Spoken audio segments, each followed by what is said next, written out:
The old food truck looked like it had already lived 3 different lives before Caleb Foster and Andre Mitchell ever laid eyes on it. The faded red paint had peeled away under years of Tennessee sun. Rust wrapped around the wheel wells, and the engine coughed every time someone turned the key. But Caleb didn't see a broken truck.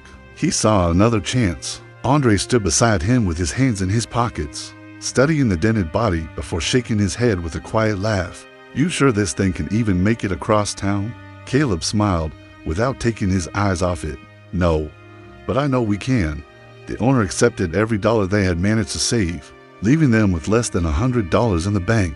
Friends called it reckless. Family members politely suggested they find stable jobs instead. Even strangers at the scrapyard joked that the truck would earn more money as scrap metal than as a restaurant. Caleb simply thanked them, climbed behind the wheel, and after 3 attempts, the old engine finally growled to life. It wasn't the sound of success. It sounded like hope refusing to quit. Caleb and Andre had known each other for nearly 20 years. They met in high school when neither of them fit into the crowd. Caleb spent afternoons helping his father in a neighborhood bakery where every loaf of bread was made by hand before sunrise. Andre spent weekends beside his grandfather, learning that great barbecue couldn't be rushed because patience always tasted better than shortcuts. Life eventually pulled them in different directions, but every Friday evening they still met at the same little diner on Main Street, sharing coffee, talking about work, and quietly wondering if there was something bigger waiting for them. Caleb's bakery finally closed after rent doubled for the second time in 3 years. The hardest part wasn't locking the front door. It was taking down the wooden sign his grandfather had carved 40 years earlier. Andre's story wasn't much different. The restaurant where he built his reputation was sold to new investors, who replaced fresh ingredients with frozen products and cut smoking times nearly in half. Customers couldn't explain why the food no longer tasted the same, but Andre could. One evening he untied his apron, thanked every cook in the kitchen, and walked away without another word. 3 weeks later, sitting inside that same diner, Caleb slid a folded notebook across the table. Andre opened it and found a rough drawing of an old food truck. Across the top were 4 handwritten words: "Cook honest, serve everyone." Andre looked up. "You're serious?" Caleb nodded. "I don't want another boss. I want to build something people remember." Andre smiled. "Then let's build it." They spent the next 4 months rebuilding the truck themselves. Caleb installed wooden shelves, rebuilt the serving window, and painted every cabinet by hand. Andre welded a custom smoker onto the back using recycled steel from an old trailer. Every evening after work they stayed until midnight, covered in grease, sawdust, and smoke. Sometimes they argued over tiny details. Sometimes they laughed until they couldn't breathe. Every morning they came back because the dream mattered more than comfort. When opening day finally arrived at the Franklin Farmers Market, both men stood inside the truck wearing matching black aprons with a simple logo that read Foster and Mitchell Smokehouse. Andre had spent 14 hours smoking brisket until it nearly melted apart with a fork. Caleb baked fresh potato buns before sunrise and brushed each one with melted butter. They looked at the food, looked at each other, and honestly believed the hardest part was over. They couldn't have been more wrong. The market opened at 9. Customers flooded toward colorful food trucks selling tacos, burgers, coffee, and gourmet donuts while Caleb and Andre waited behind their serving window with hopeful smiles. 10 minutes passed, then 20, 30. Hundreds of people walked by. Some glanced at the menu before continuing. Others barely looked at the truck. One teenager whispered loud enough for everyone to hear, "Nobody's eating from that old thing." His friends laughed as they walked away. Caleb quietly wiped an already spotless counter while Andre stared toward the empty line. That never formed. By noon they had sold exactly for sandwiches. Total sales, $48. Their meat alone had cost nearly $300. Andre leaned against the smoker and looked toward the busy trucks across the street, where customers stood 20 deep. Maybe everyone else was right. Caleb didn't answer immediately. Instead, he stepped outside, picked up the small chalkboard menu that had tipped over in the wind, and placed it back on the sidewalk. Then he looked at his friend and smiled. "People don't trust what they don't know yet. We haven't failed. We just haven't given them a reason to stop." Before Andre could respond, an elderly woman slowly approached the truck carrying a reusable shopping bag.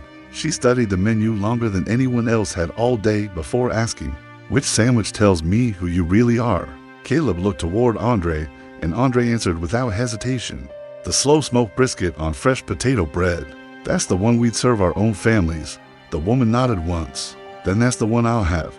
Neither man rushed. Caleb toasted the bun until it turned lightly golden while Andre sliced the brisket by hand, letting every piece fall naturally instead of forcing it apart.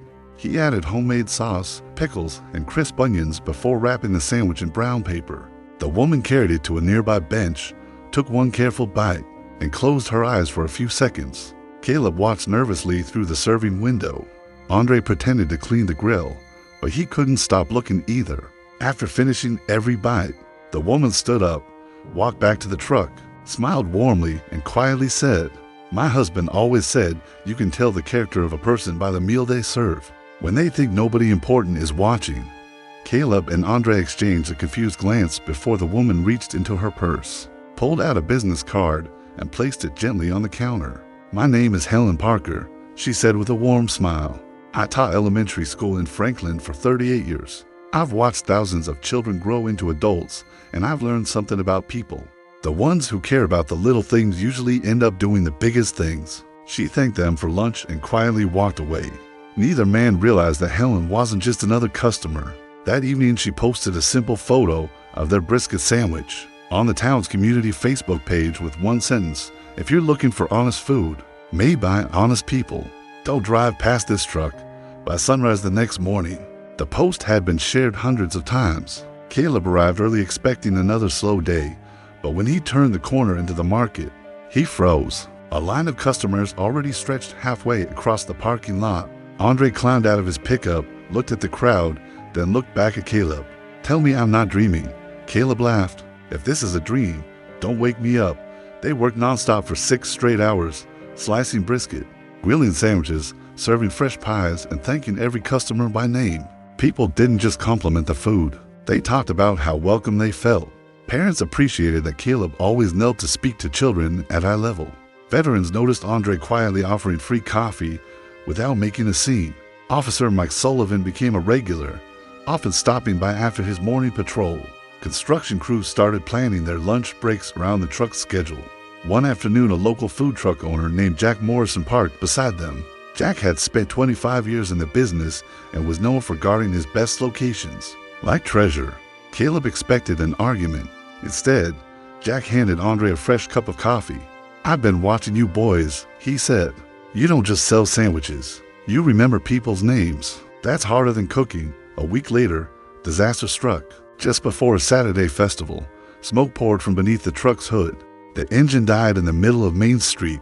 The repair estimate was nearly $8,000, money they simply didn't have. Caleb sat silently on the curb while Andre stared at the silent engine. For the first time since they had started, neither of them knew what to say. Word spread quickly through town. Customers asked where the truck had gone. Helen Parker heard the news and made one phone call to her grandson, Noah, a college student studying digital marketing. Noah visited the garage, listened to their story, and asked a simple question: "Have you ever told people why you started this business?" Caleb shrugged. "We thought the food should speak for itself." Noah smiled. "It does. Now let the people speak too." He recorded short videos of Caleb baking bread before sunrise and Andre tending the smoker. Through the night, he filmed them laughing while cleaning the truck, helping elderly customers carry meals to their cars, and staying late to give leftover food to the local shelter instead of throwing it away. The videos weren't dramatic. They were simply honest. Within days, thousands of people across Tennessee had watched them. Messages poured in from complete strangers. Some shared memories of family-owned restaurants. Others thanked them for reminding people that good businesses are built on relationships, not advertising. Then something incredible happened. Jack Morrison organized a weekend food truck rally. Every truck donated one day's profits to help repair Caleb and Andre's truck. Nobody was forced to help. They volunteered. Families filled the streets. Musicians played for free. Local businesses donated supplies. Children carried handmade signs that read, "Bring the smokehouse back." By sunset, they had raised every dollar needed for the repairs. Caleb stood speechless while Andre quietly wiped tears from his eyes. "Why would all these people do this for us?" he whispered. Jack smiled. "Because you spent months feeding this town. Today, the town decided it was your turn." 3 weeks later, the restored truck rolled back into Franklin, looking almost the same on the outside, because Caleb insisted they keep the old dents as a reminder of where they started. But inside, everything worked better than ever.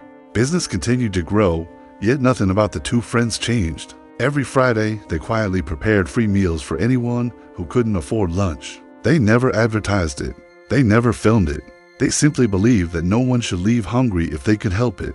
Months later, at Franklin's annual food festival, Mayor Dana Brooks stepped onto the stage to announce the People's Choice Award.